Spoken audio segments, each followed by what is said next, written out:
So this is going on sale tomorrow at 6 p.m. UK time and 7 p.m. for Central Europe. Now, is this worth the money? And it is a very expensive tank. Now, the problem I have with this question, is it worth it, is that I cannot speak for you. I do not know your financial situation. I do not know your account situation, whether or not you have enough resources, whether or not you have all the lines, ground out or anything like that.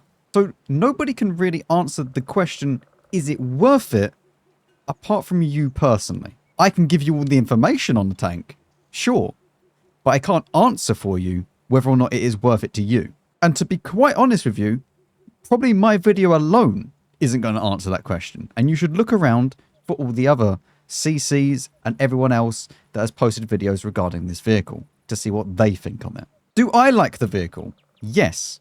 Where does this vehicle sit? In a void where nobody really asked for. You see, you currently have the Centurion Action 10, which is a fast, has some armor, although doesn't have insane amounts of armor, but is very good in the combat capacity with an accurate enough gun.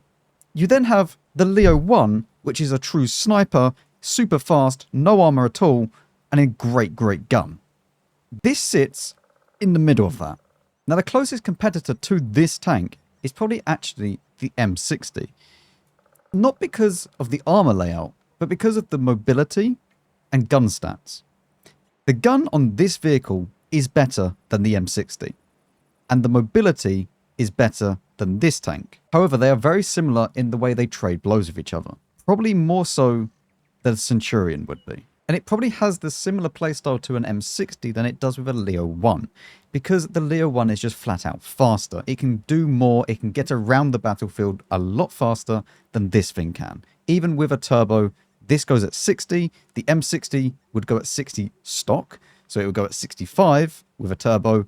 So this is a lot more inclined to be in mobility leagues with the M60 than it is with a Leo, because it's never going to reach the speed of a Leo 1. The gun on this vehicle is exactly the same DPM as a Centurion Action 10. However, this has a much better gun in regards to accuracy, and also after-shot dispersion is less as well compared to the Centurion Action 10. However, that doesn't really matter too much, because by the time that you fired, you have that reload time in between to then settle down. So it really doesn't matter. Like, you're splitting hairs at that point. You're also then splitting hairs with the aim time. They're basically the same. So the only stat that you really need to worry about is the dispersion value at 100 meters, which is better. If it actually goes down to 0.26 if you have 100% crew on this tank, and then it's 0.31 if you have 100% crew on Centurion Action 10. So the accuracy is a lot nicer. You get exactly the same shell penetration, so you have 268 on the standard rounds, 330 heat rounds for the premium, and 105 HE, which is glorious with 480 alpha. However, this tank has field mods which make it better than the Centurion for DPM. Because what you can do when you go into the field mods, and we'll just move the webcam down so you can see all of them, this is what I'd recommend you choose. This 7th field mod will give you more DPM at the cost of your dispersion.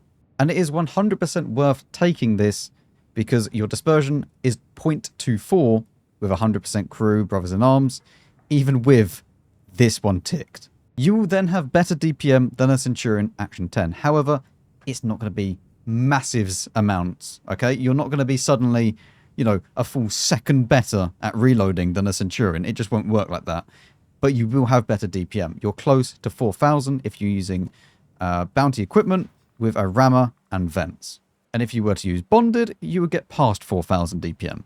So in my opinion, in right here, you take exactly the same field mods as the Leo 1, because it is the same classification as the Leo 1, being a sniper medium tank.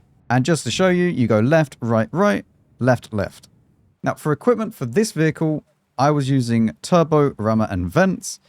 Now, the thing is with the Leo 1, I actually choose to have IAU instead of turbo, because it doesn't really need to go faster in a Leo 1.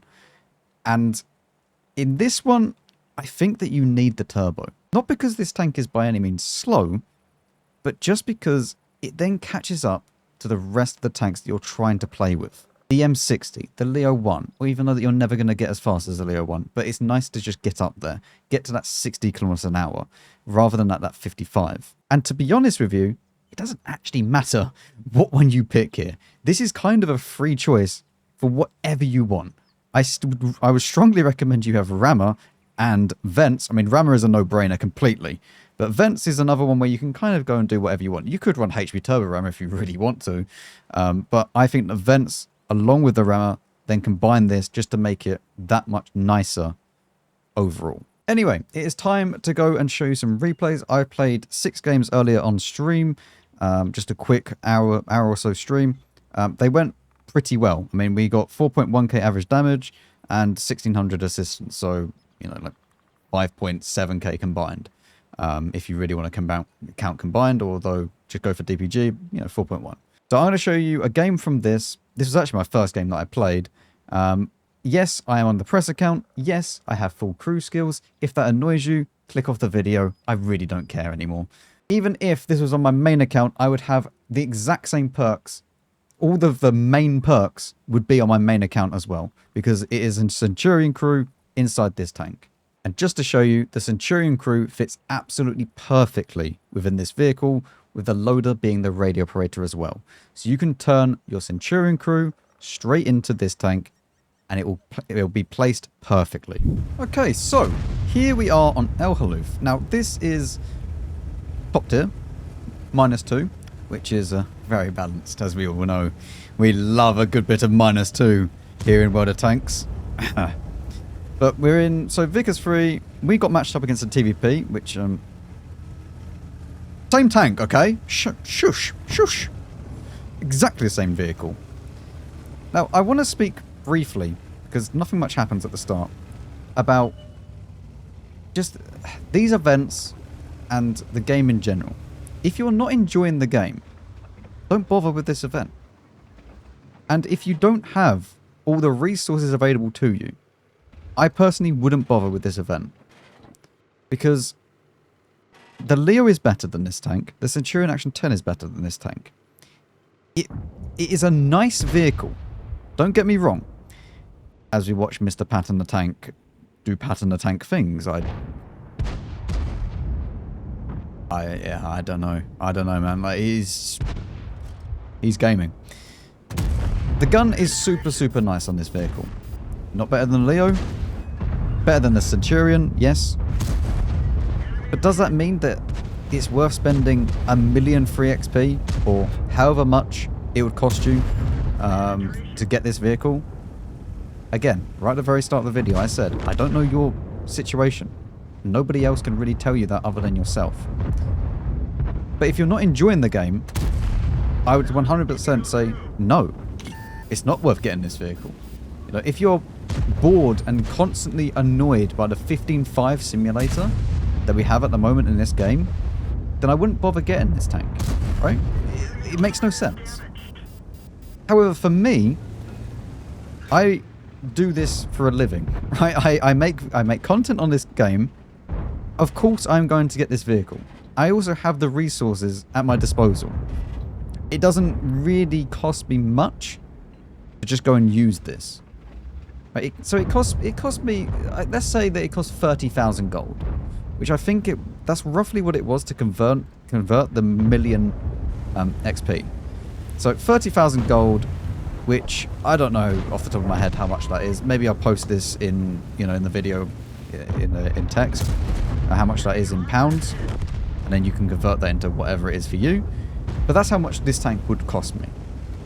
Now, it's not actually going to cost me even that much, because what I would do is actually use my resources from the blueprints. So I'll use up all the blueprints that I can, and then I'll go into free XP afterwards, which is what I would advise most people to do. If you have that available to you, do that.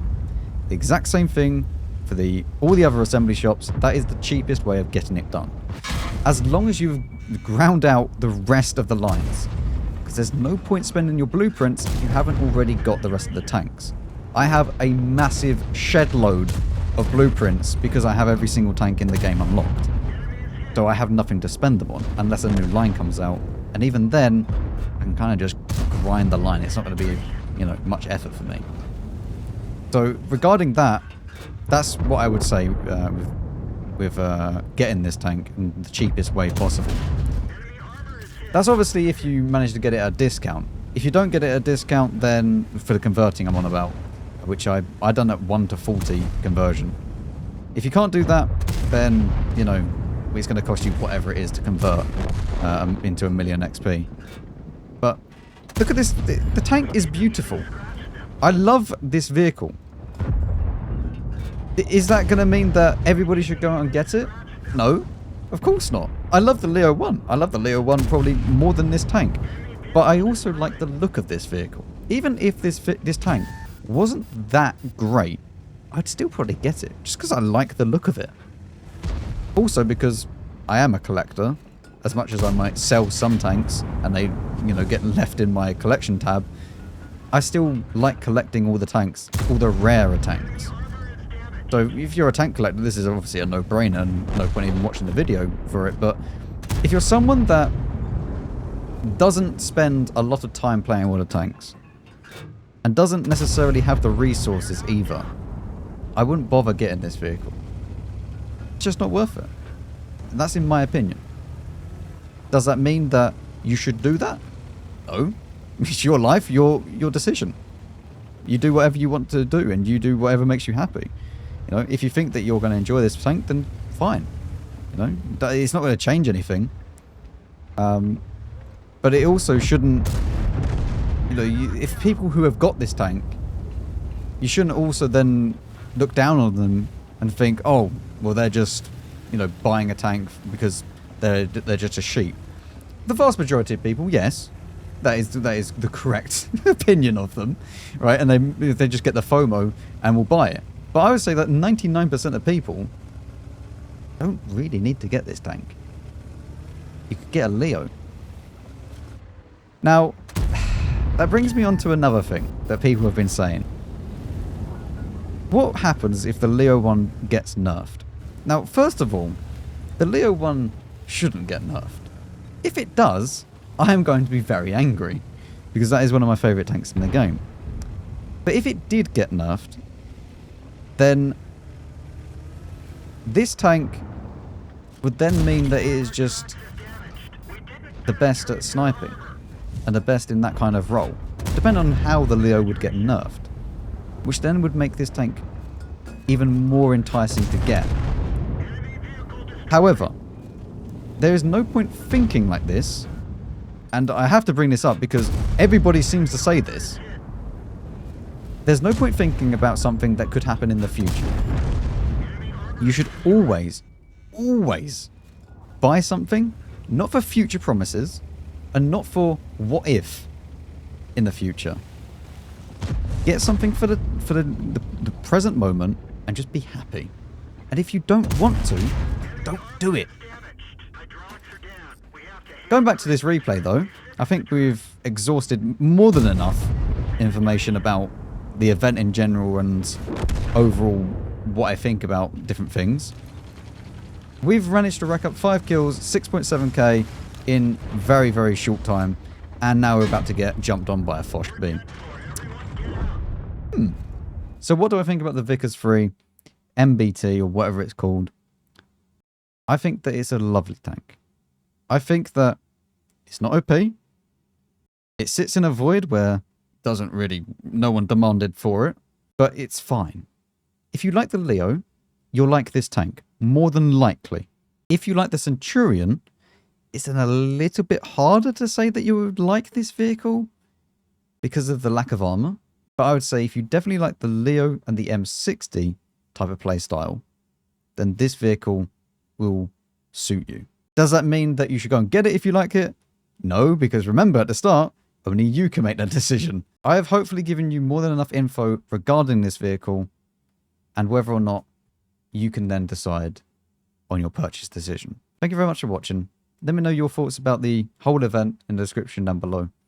And I'll see you all in the next video.